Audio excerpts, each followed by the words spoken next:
Welcome to my channel, Satwat Academy for Special Needs Children. सतवत की academy special बच्चों के लिए। अस्सलाम वालेकुम, मेरा नाम सतवत है और मैं पिछले कई साल से कैलिफोर्निया अमेरिका में स्पेशल एजुकेशन टीचर के तौर पे पढ़ा रही हूँ। मैं कौन हूँ और ये वीडियोस क्यों पोस्ट कर रही हूँ, प्लीज़ इसको जानने के लिए मेरा introduction to my channel video ज़रूर देखिए। तो ये ऑटिज़म सीरीज़ का ही पार्ट बी है काइंड ऑफ वीडियो। मैंने ऑटिज़म सीरीज़ में टच किया था कि माँ बाप और ऑटिज़म उसका क्या ताल्लुक़ है, कैसे ये महसूस होता है, हमारी कम्युनिटी में ऑटिज़म के बारे में क्या समझा जाता है। और अब मैं यहाँ पे ऑटिज़म क्या है इसकी डिस्क्रिप्शन बता रही हूँ। तो ज़रूरी समझती हूँ कि आपको ये बता सकूँ बहुत आसान अल्फाज में कि आई एम श्योर आप में से बहुत इसको जानते भी होंगे। तो अगेन ये मैं सिर्फ शेयर कर रही हूँ लोगों के लिए जिनको शायद ना मालूम हो कि ये ऑटिज़म जब हम कहते हैं तो इसकी डिस्क्रिप्शन कहाँ से आती है। ऑटिज़म को ना डिजीज़ नहीं कहते। डिजीज़ वो चीज़ होती है जो एक बीमारी हो जिसको आप डिजीज़ का फ़र्क ये होता है कि उसका ये पता होता है कि वो कहाँ से आई, कैसे हुई और उसके क्या स्टेजेस हैं।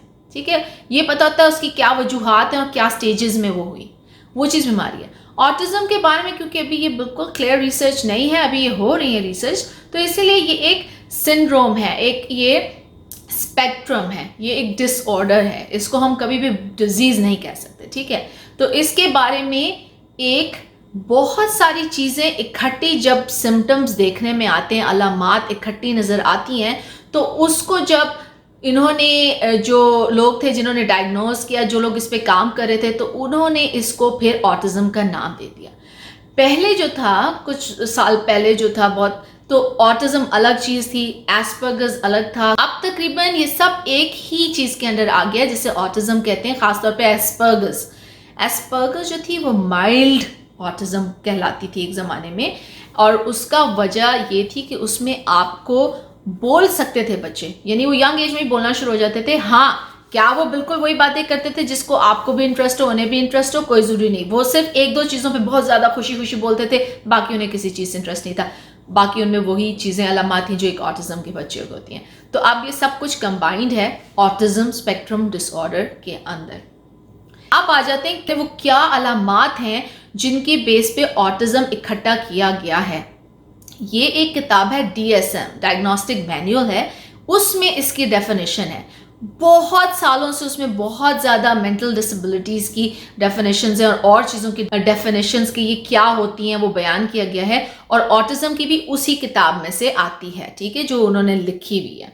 तो ये अब उस पर बात कर लेते हैं हम। सबसे पहला साइन होता है कि इसमें इन बच्चों में जिनको ऑटिज़म होती है उनमें एक कमी होती है सोशल इंटरैक्शन, यानी जो हम आम एक दूसरे से, इंसानों से बातचीत कर रहे होते हैं वो उनको उसमें मुश्किल होती है।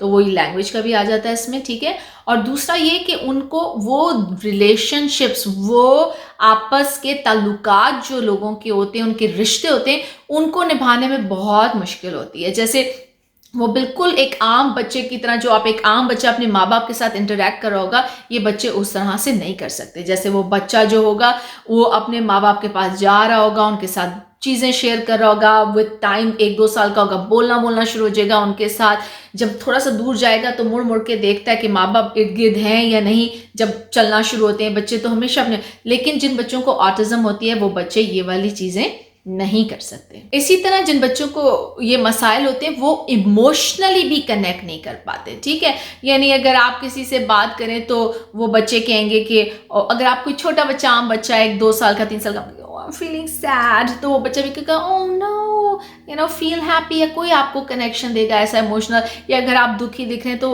अक्सर ये होता है, जैसे मेरी बच्चियां थी जब छोटी थी तो मेरे पास आके पूछती थी अम्मी आप ठीक हैं, तो इस तरह करके। तो ये होता है इमोशनल रेसिप्रोसिटी। हम किसी को तकलीफ में देखें या बहुत खुश देखें तो हम उसके साथ कनेक्ट करें, उसकी खुशी में खुश हों, उसके गम में तो ये। लेकिन जिन बच्चों को ऑटिज़म होती है उनमें ये चीज़ नहीं पाई जाती। अच्छा, इन्हीं बच्चों में एक बहुत ज़्यादा एक चीज़ होती है, एक हम बात करके एक दूसरे से कम्युनिकेट करते हैं, और दूसरा हम बगैर बोले कुछ चीज़ों से, इशारों से भी एक दूसरे को समझा देते हैं। जैसे अब मैं ये मुसलसल हाथ हिला रही हूँ, मुझे आदत है, आई एम सॉरी, लेकिन ये कि आप बहुत सारी मेरी बातें मेरे इशारों से भी करें। अब मैं इस तरह करके इशारा करूँ तो आप लोग उस तरफ देखेंगे कि क्या हुआ, क्या चीज़ दिखा रही है ये मुझको, है ना।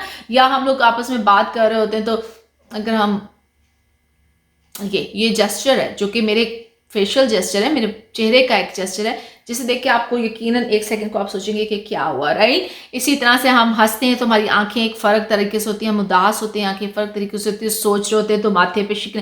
तो ये सारा कुछ जो एक आम इंसान, एक आम बच्चा सीखना शुरू हो जाता है, इसे अवेयरनेस होती है कि ये क्या हो रहा है, ठीक है। लेकिन एक बच्चा जिसको ऑटिज्म हो उसको ये चीज़ का आइडिया बिल्कुल नहीं होता, उसका आपके जेस्चर्स से या आपको देखने से उसे कोई चीज़ ऐसी इनपुट नहीं मिल रही होती।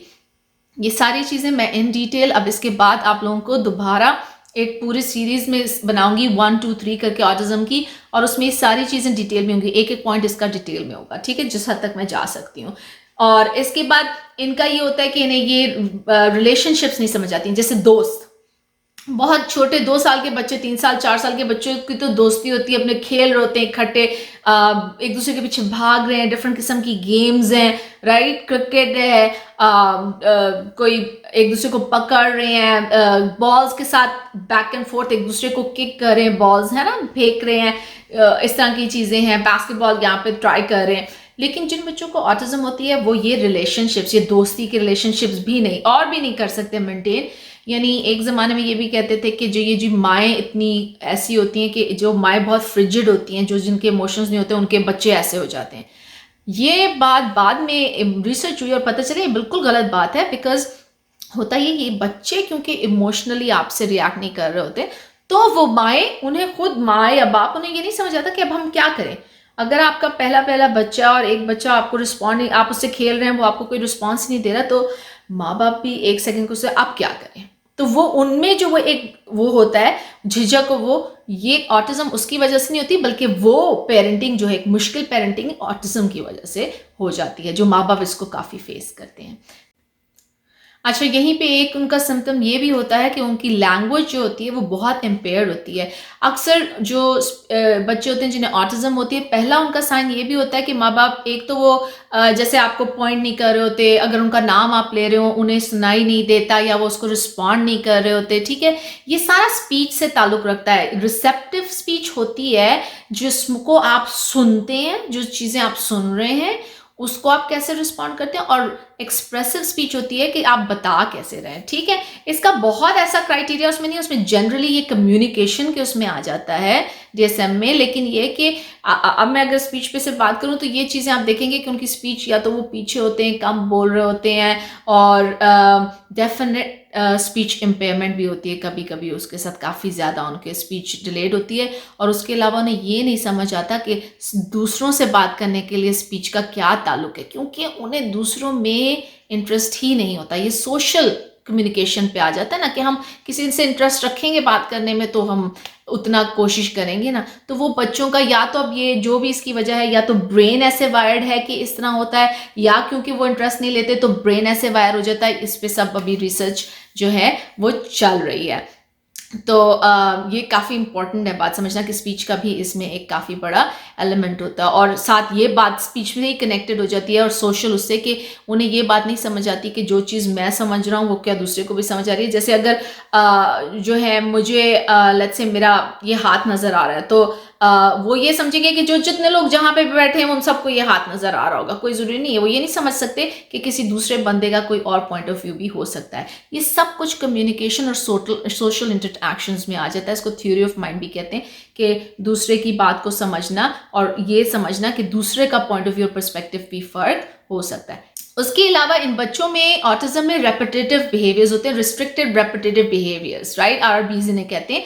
इसका मतलब होता है कि उनका इंटरेस्ट बहुत कम होता है, कुछ चीज़ों में होता है। एक बच्चा मैं जिसे जानती थी, यहाँ पे एग्जांपल दे देती हूँ, कि वो जनाब बीड्स, उसके नेकलेस था बीड्स का उसके पास, उसको सिर्फ अपनी आंखों के आगे हिलाता रहता था, बस हिलाता रहता था, घंटों हिलाता रहता था। वो व्हीलचेयर पे था, उसको ऑटिज्म थी, और भी थी, ऑर्थो भी थी उसको, लेकिन उसको ऑटिज्म काफ़ी सिवियर थी, तो इस तरह से था, ठीक है। जो और बच्चे होते हैं वो जैसे गाड़ियों को लाइन में बनाना शुरू कर दें, कोई एक बिहेवियर, कुछ आपने देखा होगा हैंड फ्लैपिंग करते हैं, that is a very common sign of autism, कि ये रिपीट करते हैं उन जेस्चर्स को जिसके कोई मायने नहीं होते, जो कोई चीज़ नहीं कर रहे होते, लेकिन ये उनके लिए मायने रखते हैं चीज़ें, इसीलिए वो उसको कर रहे होते हैं। तो इसमें हाइपर एक्टिविटी भी होती है और इस तरह की चीज़ें भी नज़र आती हैं, और ये उनके सेंसेस को इफ़ेक्ट कर रहा होता है। अच्छा, और आखिरी चीज़ जो इसमें मैं बयान करूँ वो ये है कि उनके ना शांत इंटरेस्ट होते हैं। जैसे ऑटिज्म में भी उनको एक इजी एग्जांपल है, एक मेरा स्टूडेंट था, उसको ट्रेन्स, दैट्स इट, ट्रेन्स। हालांकि वो ट्रेन से भी नहीं काबू आता था जब शुरू शुरू में आया था, लेकिन ये कि उसको ट्रेन्स का शौक था, तो उसकी हर चीज में ट्रेन्स होती थी, जो भी बात कर रहा उसमें ट्रेन्स, सिर्फ ट्रेन्स के टॉयज को लेना, आप दुनिया की कोई चीज पकड़ा दें सिर्फ ट्रेन्स की तरफ जाना। विद टाइम मैं उसको टीच कर सकती हूँ, उसने और बहुत सारे टॉयज लेने शुरू किए, बल्कि ट्रेन्स शेयर करने शुरू कर दी थी, वरना बहुत ज्यादा मसला होता था। तो उनके कुछ अनयूजुअल होते हैं, जैसे जिस बच्चे का मैंने जिक्र किया उसे बीड्स के साथ लगाव था, तो उनके इंटरेस्ट बहुत फिक्सेटेड होते हैं, चंद चीजों से होते हैं। हर बच्चा, मैं फिर कह दूं, एक सा नहीं होता, इसीलिए ऑटिज्म को स्पेक्ट्रम कहते हैं। किसी में एक चीज ज्यादा होती है, किसी में दूसरी चीज ज्यादा होती है, किसी में तीसरी, लेकिन यूजुअली जब ऑटिज्म का उनको डायग्नोस करते हैं तो ये सारी चीजें वो चेक करते हैं, और जब इन सब में वो बच्चा पीछे होता है या लैग करता है तो फिर ये डायग्नोसिस ऑटिज्म का मिलता है। सॉरी, मैं यहाँ पे एक क्विकली ऐड करती चलूँ, बहुत ज़रूरी है कि जब ये डायग्नोसिस हो रहे हो, और अब ये उन पेरेंट्स के लिए है जो कि क्वेश्चनर्स को फिल करते हैं, ठीक है, ये मुझे मालूम है कि सब पेरेंट्स को ये एक्सेस नहीं है। जब डायग्नोसिस हो रहा होता है तो एक यहाँ पे तो स्पेशली साइकोलॉजिस्ट, जितने मेरे हमारी कम्युनिटी के लोग बाहर आए, मैं उनसे बात करी माँ बाप से कि और जो इवन वहाँ पे भी जिनको पता है वो ये क्वेश्चनर्स फिल करते हैं, तो प्लीज़ बहुत ऑनेस्टली फिल कीजिएगा ये क्वेश्चनर्स। मुझे ये मैं अपनी तरफ से नहीं कह रही हूँ, ये फैक्ट है कि कभी कभी हमारे माशरे के खौफ से भी माँ बाप चीज़ों को लाइटली शो करते हैं कि नहीं, यहाँ पे तो दोनों देते हैं, टीचर भी अपना फिल करके देती है फॉर्म, पेरेंट्स भी फॉर्म फिल करके देते हैं कि बच्चे के बिहेवियर्स कैसे हैं, तो आपको पता चल जाता है कि माँ बाप या तो बहुत ज़्यादा देख रहे हैं या कम देख रहे हैं बिहेवियर्स कंपेयर टू टीचर, वो ज़्यादा देख रही है या कम देख रही है, और फिर स्कूल और होम का फ़र्क, इन्वायरमेंट का। लेकिन प्लीज़ जहाँ सिर्फ पेरेंट्स कर रहे होते हैं, जैसे जहाँ पे सिर्फ अभी बच्चा स्कूल नहीं जाना शुरू, वहाँ पे और आपको ये अपॉर्चुनिटी है कि आप उनकी ये डायग्नोसिस के लिए रिपोर्ट्स फिल कर रहे हैं, फॉर्म्स फिल कर रहे हैं, तो प्लीज़ उन्हें ऑनेस्टली फिल करना है, बिल्कुल जैसा है, क्योंकि हमें अपने बच्चों की मदद करनी है। जब तक हमें उनकी सिवियरिटी का नहीं पता चलेगा या उनके डायग्नोसिस का नहीं पता चलेगा, तो हम कैसे ये जो है बात आगे चला सकेंगे। अगर हम इसको, इन चीज़ों को, ऑटिज्म को, मुझे पता है माँ बाप बहुत मेहनत करते हैं सब कुछ, लेकिन मैं अपने एक्सपीरियंस की बात कर रही हूँ कि ऐसे माँ बाप बेशक देखे हैं कि जो एक्सेप्ट नहीं कर पा रहे होते इस चीज़ को, और बहुत से एक्सेप्ट कर लेते हैं और मूव ऑन करते हैं, और ये वो चाहे वो ओवरवेलम हो रहे, लेकिन कुछ माँ बाप नहीं कर पाते और फिर वो इस चीज़ को छुपाने की कोशिश करते हैं। तो ऐसा नहीं होना चाहिए। वजह ये है कि आपके छुपाने से आपके बच्चे की ऑटिज्म कम नहीं हो जाएगी, वो वैसी की वैसी रहेगी। तो बेहतर नहीं है कि हम सही ऑनेस्टली शेयर करें। ऑटिज्म में बहुत सारी चीज़ें होती हैं और वो बहुत कम से लेकर बहुत ज़्यादा हो सकती हैं। तो इसके 3 सिवियरिटी के लेवल्स हैं, ठीक है। एक होता है लेवल 1 जिसमें सपोर्ट की ज़रूरत होती है, बच्चे को सपोर्ट चाहिए होती है, उसकी स्पीच जो होती है थोड़ी बहुत होती है, और हो सकता है बच्चा बहुत सिवियर होता है शुरू में, और फिर जब उसके साथ काम होता जाए तो उसका सिवियरिटी का लेवल कम होता जाए। बिल्कुल मुमकिन है कि पहले उसे बिल्कुल नहीं बोल सकता, बहुत बिहेवियर्स हैं उसके, और आहिस्ता आहिस्ता जब उसकी ट्रेनिंग होती रहे, उसकी थेरेपीज होती रहे, स्कूल जाता रहे, या जो भी उसको सपोर्ट प्रोवाइड हो तो वो बेहतर होता जाए, तो उसे कम सपोर्ट मिले। तो लेवल 1 है जिसमें बहुत कम सपोर्ट चाहिए होती है, मिनिमल सपोर्ट चाहिए होती है। अच्छा, उसमें भी उसको वही इंटरेक्शन, सारी अलामात हैं जो भी हम बात कर चुके हैं वो सब है, लेकिन बहुत कम लेवल पे है बाकियों से कंपेयर जब हम करेंगे। लेवल 2 जो है उसमें होता है रिक्वायरिंग सब्सटैंशियल सपोर्ट। उसका मतलब होता है कि काफ़ी एक ख़ास किस्म की सपोर्ट चाहिए होती है थ्रू आउट, मतलब हर थोड़ी देर में उसको सपोर्ट चाहिए। अच्छा, स्पीच का जो होता है वो स्पीच हो सकता है वो 1-2 जुमले बोल सकता हो, या कोई सीख लिए जुमले वो रिपीट कर सकता है इनिशियली, तो ये चीज़ होती है सब्सटैंशियल सपोर्ट। लेकिन सारी अलामात उसमें थोड़ा ज़्यादा हाइटेंड होती हैं, है ना, बिहेवियर्स हाइटेंड होते हैं, और सोशली इतना इंटरैक्टिव बिल्कुल भी नहीं होता।